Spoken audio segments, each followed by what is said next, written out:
नमस्कार and welcome back. एक statement आया जिसमें बोला गया आई विल डिस्ट्रॉय मोदी, और इसका जवाब दिया जयशंकर जी ने बड़े ही कमाल के साथ। यानी कि कुछ है जो भारत के खिलाफ किया जा रहा है, एंड वो टैंक्स लेकर नहीं आ रहे, वो फाइटर जेट्स या एयरक्राफ्ट कैरियर लेकर नहीं आ रहे। वो लेके आ रहे हैं डॉलर्स को, वो लेके आ रहे हैं सोशल मीडिया को, वो लेके आ रहे हैं धोखे को, वो लेके आ रहे हैं डाटा को, और डाटा को यूज किया जा रहा है हमारे कंट्री के खिलाफ। एक शेडो वॉर है जो टीयर अप कर रही है हमारे फैब्रिक को, यानी कि दुनिया की लार्जेस्ट डेमोक्रेसी का जो फैब्रिक है उसे काटने की, फाड़ने की वो कोशिश की जा रही है। और जो मास्टरमाइंड है वो कोई बंकर में, पाकिस्तान में छुप कर नहीं बैठा है दोस्तों। वो कंफर्टेबली बैठा है अपने पेंट हाउस में न्यूयॉर्क के अंदर। 2026 ये वो एक साल है जहां पर जयशंकर जी ने वर्ल्ड फोरम्स के ऊपर खड़े होकर क्या बोला कि हमें मालूम है कि हमारे कंट्री के खिलाफ एक बूढ़ा बूढ़ा उसने बूढ़ा भी बोला है, एक बूढ़ा आदमी वो क्या करने की कोशिश कर रहा है।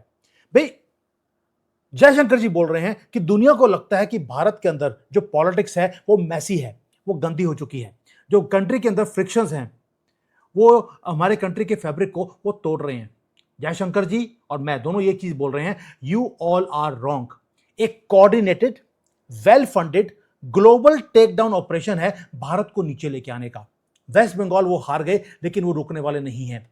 विजय को जिताया इसीलिए है क्योंकि केजरीवाल का प्रोजेक्ट फेल हो चुका है, ममता बानो का प्रोजेक्ट फेल हो गया, राहुल गांधी का प्रोजेक्ट फेल हो गया, तो विजय को खड़ा कर दिया।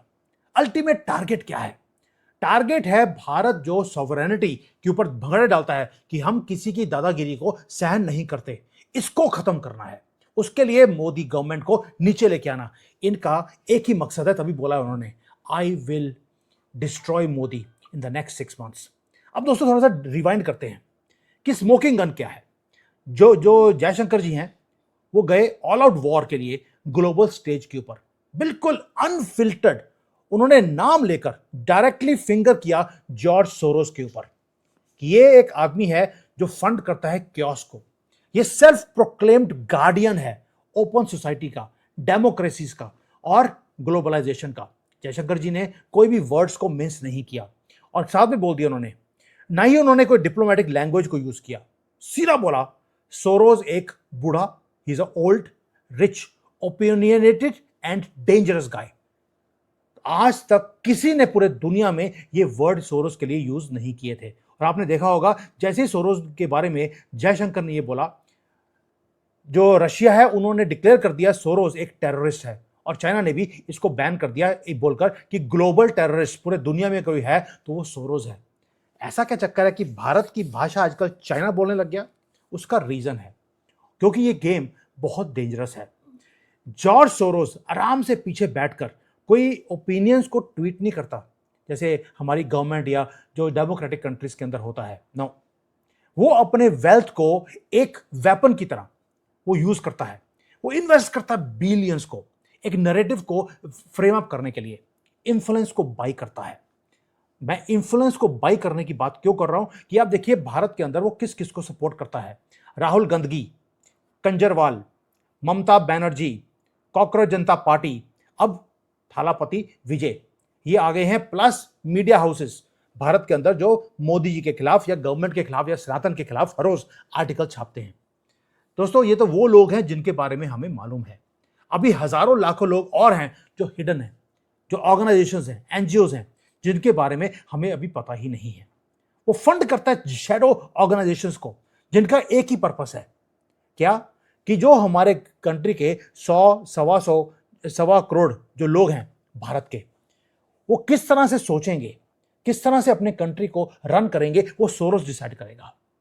ये नया फॉर्म ऑफ इंपीरियलिज्म है जो जयशंकर जी दुनिया को बता रहे हैं। ये है यूरो अटलांटिक एरोगेंस जो ड्रेस्ड अप है एज अ ग्लोबलाइजेशन या डेमोक्रेसी, या हम बताएंगे आपको कि भारत कैसे रन करेगा। दोस्तों जयशंकर जी ने इस चीज को एक्सपोज किया कि you say I will destroy Modi. Why? Reason एक ही है। रीजन यह है कि मोदी जी किसी की माई के लाल की वो सुनते नहीं है। वो याद है आपको मनमोहन सिंह, राहुल गांधी की गवर्नमेंट, तब क्या होता था? तब ये कभी भी गवर्नमेंट के खिलाफ कुछ बोलते नहीं थे क्योंकि उनको झुकने की आदत थी। सोनिया गांधी सबके सामने झुकती थी तो राहुल गांधी पैदा हो गया। अब अभी क्या हो रहा है, आप इनका पहले प्लेबुक देखिए। प्लेबुक बड़ा सिंपल है सोरोस का, कि जब से मोदी जी आए हैं एक फियर है जिसको क्रिएट करने की कोशिश की जा रही है पूरे दुनिया में। फ्लोट किया गया एक लाई, एक झूठ, और उसको फिर एम्पलीफाई किया ग्लोबल मेन स्ट्रीम मीडिया के अंदर। जैसे कि इन्होंने बोल दिया कि भारत के अंदर जब से मोदी जी आए हैं तो मिलियंस, जो करोड़ों मुसलमान रहते हैं, उनकी सिटीजनशिप खत्म कर दी जाएगी। ऐसा कभी हुआ ही नहीं और ये कभी होना भी नहीं था। लेकिन ये जो लिब्रांडो हैं, ये सोरो जैसे लोग हैं, इनको फर्क नहीं पड़ता झूठ से सच से। उनका गोल एक ही है, पैनिक को क्रिएट करना है। पहले उन्होंने पैनिक को क्रिएट किया, उसके बाद एक इनविजिबल ऑपरेशन को शुरू कर दिया। जो नॉन गवर्नमेंट एनजीओ, जो नॉन गवर्नमेंट ऑर्गेनाइजेशंस जिसको एनजीओ बोलते हैं, उनको फंड किया। वहां से एनजीओ के थ्रू जो इंटरनेशनल मीडिया के नेटवर्क है उसको एक्टिवेट किया कि देखिए भारत के अंदर करोड़ों जो मुसलमान हैं वो गुस्से में हैं। उसके बाद जो पॉलिटिकल पार्टीज है भारत में उनको खड़ा कर दिया। राहुल गांधी जैसे को, जो हार्वर्ड में, स्टैनफोर्ड में जाकर स्पीचेस दे रहा है कि मोदी जी ने जो फैब्रिक है डेमोक्रेसी का उसको खत्म कर दिया है और ये यहां पर मुसलमानों को खत्म करने वाले हैं। और उसके बाद आता है फोर्थ स्टेज, जहां पर जो डार्क मनी है वो जाता है इन सिविल सोसाइटीज के अंदर, जिसको बोलते हैं फुट सोल्जर्स के ऊपर।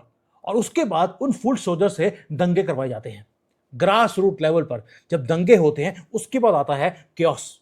जब केओस आता है तो मीडिया आके क्या बोलती है, देखिए हमने पहले बोला था मोदी जी के कारण ये दंगे हो रहे हैं, मोदी जी ही सब कुछ काम करवा रहे हैं क्योंकि मुसलमान खतरे में हैं।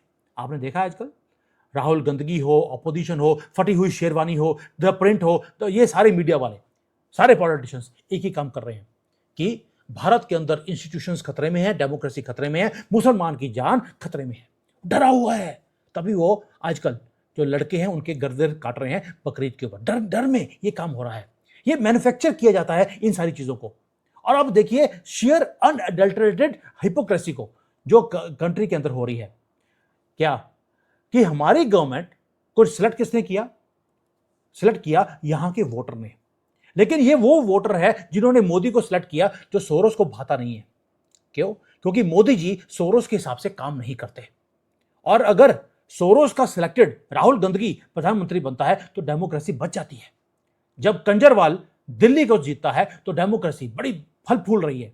लेकिन जब दिल्ली बीजेपी जीत गई तो वाह जी, डेमोक्रेसी की हत्या हो गई। वैसे जैसे केरला में कांग्रेस की गवर्नमेंट जीती तो डेमोक्रेसी बची हुई है, लेकिन वेस्ट बंगाल में बीजेपी जीती है तो डेमोक्रेसी की हत्या हो गई।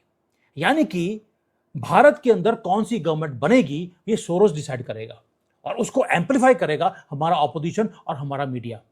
सडनली डेमोक्रेसी बिल्कुल ऐसे लगता है जैसे कि यहां पर है ही नहीं भारत में। पाकिस्तान में फल रही है जहां पर इलेक्ट नहीं होते, सिलेक्ट होते हैं लोग। अमेरिका में फल रही है जहां पर 2020 में सिलेक्ट किया गया बाइडेन को, ट्रंप को हराने के बाद, वहां पर फल रही है। लेकिन भारत में खतरे में है क्योंकि उनके नैरेटिव सूट करते हैं वहां पर। दोस्तों यहां पर क्या बोला जा रहा है, यहां पे दादागिरी शुरू हो रही है, डिक्टेटरशिप शुरू हो रही है जब से मोदी जी आए हैं।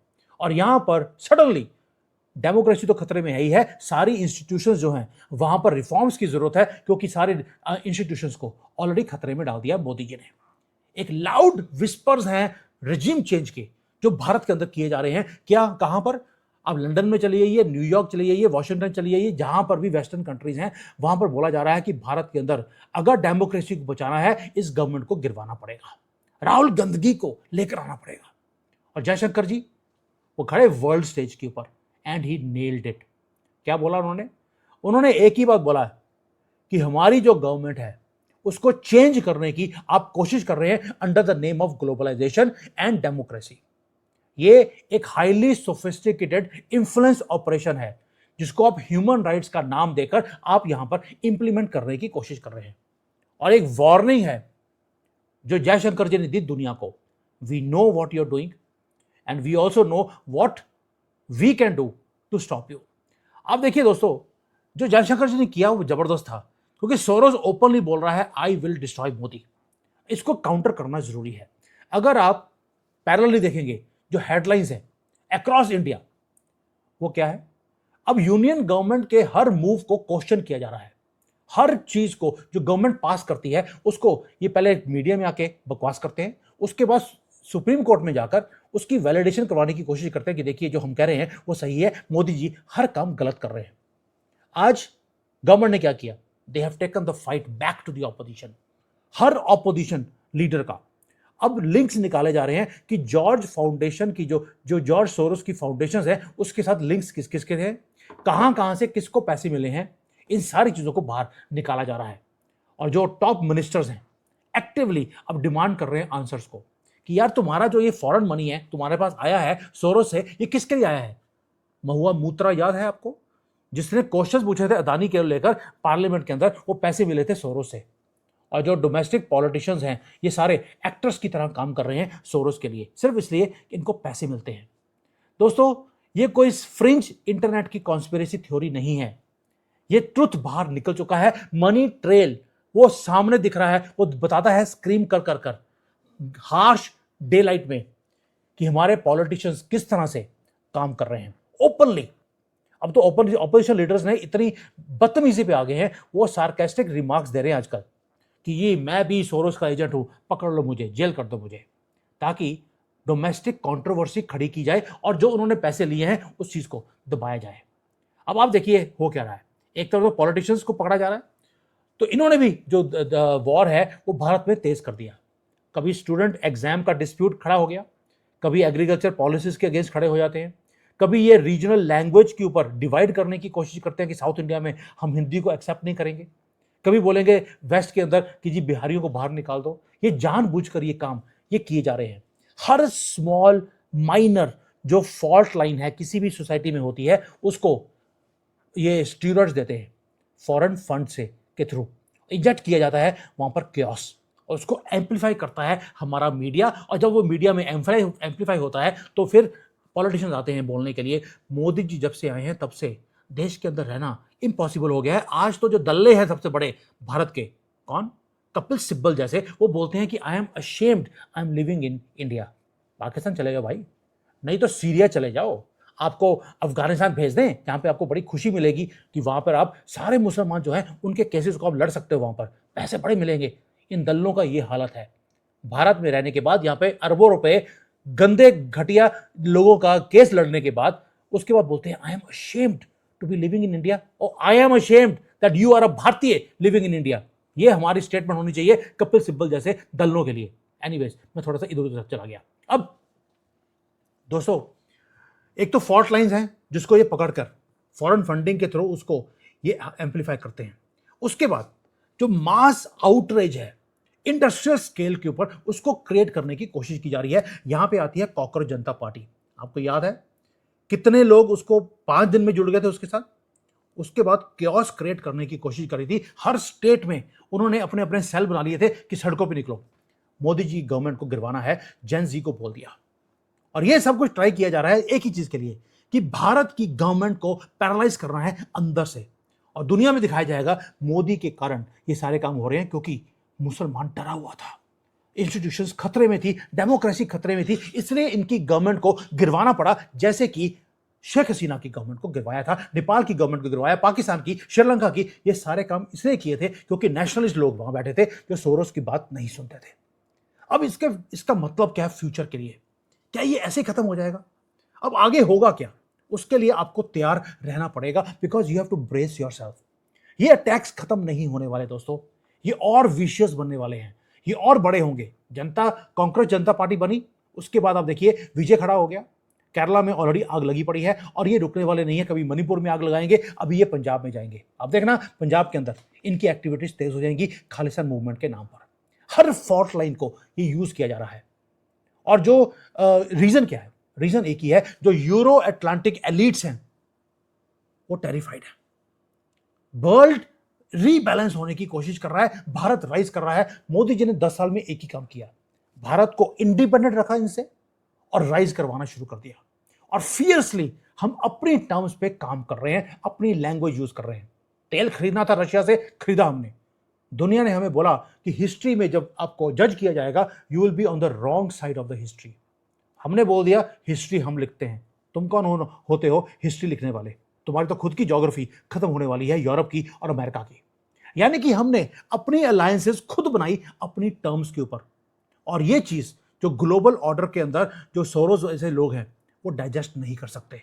रीजन बीइंग, मोदी जी ना तो अमेरिका को बोलते हैं ओ प्लीज हमें तेल दे दो, ना हम लंदन से परमिशन लेते हैं, ना वॉशिंगटन में जाकर अपनी वैलिडेशन करते हैं अपने डिसीजंस के लिए। वो टाइम चला गया सोनिया गंदगी वाला। ये भारत नया है और इसी चीज के लिए ये रुकने वाले नहीं है। अब आगे जाकर जो चीजें भारत के अंदर होगी वो और भी ज्यादा वो फियर्स होने वाली हैं। तो अब होगा क्या?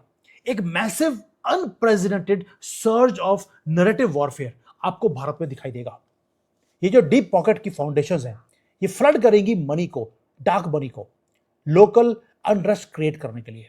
आप देखेंगे एक relentless barrage of international reporting आएगी भारत के खिलाफ, और दुनिया भर में जो भारतीय हैं उनके अगेंस्ट आपको दिखाएगा कि हेट स्पीच वो शुरू हो गई कि इनको बाहर निकालो। ये होकर रहेगा। और ये एक और चीज करेंगे, भारत का जो स्टेटस इन दुनिया भर में बढ़ रहा है उसको डाउनग्रेड करने की ये कोशिश करेंगे under the name of democracy खतरे में है। ये स्पार्क करेंगे राइट्स को गलियों में भारत के अंदर। ये कंट्री को अंदर से ब्लीड करवाएंगे, फॉल्ट लाइंस को यूज करेंगे, कभी कास्ट पे, कभी रिलीजन पे, कभी लैंग्वेज पे, और ये बढ़ेगा, ये कम नहीं होगा। और उसके बाद ये बात करेंगे ग्लोबलाइजेशन के अंदर भारत की स्पेस नहीं है, इनको आइसोलेट किया जाए। वो हर चीज को वो यूज करेंगे, हमारी इकोनॉमी कहीं राइज ना कर जाए, हमारा स्टेटस राइज ना कर जाए, उसको नीचे लेके आने की ये पूरी कोशिश करी जाएगी एज अ वेपन। इसलिए दोस्तों ये पॉइजन जो है ये डायरेक्टली अब हमारे कंट्री के अंदर इंजेक्ट किया जाएगा, सिर्फ एक रीजन के कारण कि हम इनकी बात नहीं सुनते। राहुल गांधी की जब 10 साल की गवर्नमेंट थी तब भारत कंप्लायंट था, क्योंकि वो प्रॉक्सी था, एक दल्ला था वो सोरोस का, ओपनली बोलता हूं। अब हम इंडिपेंडेंटली एक ग्लोबल सुपर पावर बनने की कोशिश कर रहे हैं तो हम इनकी नजरों में खटक रहे हैं। और ये जो फ्लॉ है इनके मास्टर प्लान में वो यही है कि वो बर्दाश्त ही नहीं करते किसी नेशनलिस्ट को। ना सोरोस बर्दाश्त करता है ट्रंप को, ना पुतिन को, ना भारत के मोदी जी को। उसको सेलेंस्की अच्छा लगता है, उसको ये शहबाज शरीफ अच्छा लगता है, उसे राहुल गांधी अच्छा लगता है, मोदी जी नहीं भाते हैं। लेकिन उनका एक जो प्लान है उसके अंदर एक और भी चीज है जो मैं बोलता हूं कि सबसे बड़ा फ्लॉ है, जो मोदी जी ने ठीक किया। क्या ठीक किया? भारत को पहले तो फ्रजाइल 5 से निकालकर टॉप 5 में ले आए, ताकि हम एक फ्रजाइल भारत ना रहे जहां पर हम डिपेंडेंट रहते थे अमेरिका के ऊपर और सोरोस जैसे घटिया लोगों के ऊपर। जयशंकर जी ने क्रिस्टल क्लियर किया वेस्ट में बैठकर वेस्टर्न एलिट्स को। क्या बोला कि भाई हमारे कंट्री में जो वोटर है इतना इंटेलिजेंट है, वो डिसाइड करता है कि सेंटर में गवर्नमेंट कौन बनेगी और स्टेट के अंदर गवर्नमेंट कौन बनेगी। आपको याद होगा मैं कई स्टेट इलेक्शंस के अंदर, जब 2024 के अंदर इलेक्शन हुए थे सेंटर के, वहां पर जो लोकसभा की सीट्स हैं वो बीजेपी को दी गई, लेकिन जो लोकल सीट्स हैं जो विधानसभा की वो वहां के लोकल लीडर्स को दी गई। इंटेलिजेंट वोटर इसको बोलते हैं। इसको मालूम है कि मुझे देश को बचाना है तो सेंटर में मुझे बीजेपी चाहिए, लेकिन अपने पर्सनल मुद्दों के लिए मुझे अपनी गवर्नमेंट चाहिए स्टेट के अंदर। इसको बोलते हैं अनब्रेकेबल इलेक्टोरल आउटकम, जहां पर हम क्वेश्चन ही नहीं करते अपनी गवर्नमेंट को, या जिसको बोलते हैं इलेक्टोरल प्रोसेस को। वेस्टर्न डेमोक्रेसी की तरह नहीं है जहां पर इलेक्शन खत्म हो गए और 2 महीने तक यह डिसाइड नहीं हुआ अगला प्रेसिडेंट कौन बनेगा, क्योंकि धांधली करी गई थी। ना ही हम फॉरेन के जो आर्बिट्रेशन के कोर्ट्स हैं वहां जाते हैं कि ये इलेक्शन के रिजल्ट ठीक नहीं है, इसके लिए अब हम चले गए आर्बिट्रेशन के कोर्ट में। Not at all. यहाँ पे हमारा वोटर डिसाइड करता है कि अगला प्रधानमंत्री या अगला मंत्री कौन बनेगा। दोस्तों जयशंकर जी ने एक बात बड़ी ब्यूटीफुल बोली जो हमें याद रखनी चाहिए। क्या बोला उन्होंने बोला हमने सेंचुरीज ऑफ कोलोनाइजेशन, ये जो घटिया मुसलमानों का जो राज था उसको हमने सहन किया है, हमने सरवाइव किया है। हमें मालूम है कि आउटसाइड इंटरफेरेंस वो कैसी दिखती है। आप लेके आते हैं जिसका नाम ह्यूमैनिटेरियन मास्क, ग्लोबलाइजेशन, डेमोक्रेसी की हत्या, ये जो नाम लेके आते हैं ये मास्क है। इसके थ्रू आप यहां पर क्योस क्रिएट करने की कोशिश करते हो। और उसके बाद आता है आपका ग्लोबल कबाल, यही पॉलिटिशियंस, ये सारे के सारे media houses, social media hijack करने की कोशिश करते हैं इंडियन माइंड्स को। लेकिन हमारी गवर्नमेंट जागी हुई है, ये जयशंकर जी उनके मुंह पे बोल रहे हैं। हमें मालूम है आप क्या कर रहे हो and we are not playing defence anymore. हम फाइट बैक करेंगे aggressively in front of you, ये बोला है जयशंकर जी ने उनको। अब कैसे करेंगे ये बाद में पता लगेगा। और साथ में एक वर्ड और बोल दिया तो मजा आ गया। जयशंकर जी बोलते हैं कि एक ओल्ड अमेरिकन ड्रीम है। उनका ड्रीम है कि पूरी दुनिया उनके हिसाब से सोचे जैसे अमेरिका सोचता है, और अगर कोई इंडिपेंडेंट सोच रहा है तो उसको क्रश कर दिया जाए। जो भी रेजिस्ट करेगा इनकी आइडियोलॉजी को, जो आइडियोलॉजी लिब्रांडुओं के बेस के ऊपर है, अमेरिका लिब्रांडू है, वो चाहते हैं कि दुनिया भी लिब्रांडुओं के हिसाब से चले। और इसलिए जो सोरोस है उसने पूरे दुनिया में अपने नेटवर्क, इन्फ्लुएंस का नेटवर्क बिछाया हुआ है, और भारत उस इन्फ्लुएंस को तोड़ने की कोशिश कर रहा है। इसीलिए इसीलिए प्रॉब्लम है सोरोस को मोदी से, और बोलता है आई विल डिस्ट्रॉय मोदी। दोस्तों, भारत अब, ये जयशंकर जी बोल रहे हैं, सोरोस आज डील कर रहा है एक स्ट्रांग भारत के साथ। They are not like Pakistan, banana republic. उसको बोल दिया खड़ा हो जा, कुत्तों की तरह खड़े हो गए। तो बोला पैरों को चूमो, और शहबाज शरीफ वहां पे चूमना शुरू कर दिया। हमारी सिविलाइजेशन हजारों लाखों सालों की पुरानी है, ये रिफ्यूज करती है बो डाउन करने के लिए। हमने मुगलों के टाइम पे भी हमने सर नहीं झुकाया। जिन्होंने झुकाया था आज वो लेडीज की ड्रेस और मूछें कटवाकर वो फिर रहे हैं, एज अ प्रूफ कि ये डरा हुआ हिंदू था जो आज कन्वर्ट होकर मुसलमान बन गया। हमने ना रिफ्यूज किया, ना आज रिफ्यूज करेंगे। ये जो शैडो वॉर है दोस्तों, ये अब बाहर आ चुकी है ओपन के अंदर। बैटल लाइंस क्लियरली वो ड्रॉ हो चुकी हैं। भारत की डेस्टिनी है, उसको चेंज करने की कोशिश की जा रही है। हमारे दिमागों का जो नैरेटिव है उसको चेंज करने की कोशिश की जा रही है। और जयशंकर जी ने आउटलाइन किया भारत का विजन। भारत का विजन एक ही है कि वेस्टर्न नैरेटिव को हम यहां पर अपने कंट्री को हाईजैक करने में हम अलाउ नहीं करेंगे। हमारी दो जो देश के लोग हैं वो डिसाइड करेंगे अगला प्रधानमंत्री कौन होगा, हम अपने देश को किस तरह से चलाएंगे, तुम कौन, भाड़ में जाओ। ये जयशंकर जी का वर्ड है। और जिस दिन हमने ओपनली, आपने, मैंने, सबने मिलकर ये बोलना शुरू कर दिया, ये सोरो जैसे लोग, इनका जो सपोर्ट सिस्टम है, ऑपोजिशन पार्टीज और मीडिया हाउसेस, ये उसी दिन चुप कर जाएंगे। तो ओनली थिंग इज हमें अपनी वॉइस को अब एम्पलीफाई करना है। जयशंकर जी ने अपना काम कर दिया, अब है काम आपका और मेरा। Thank you. जय हिंद एंड वंदे मातरम।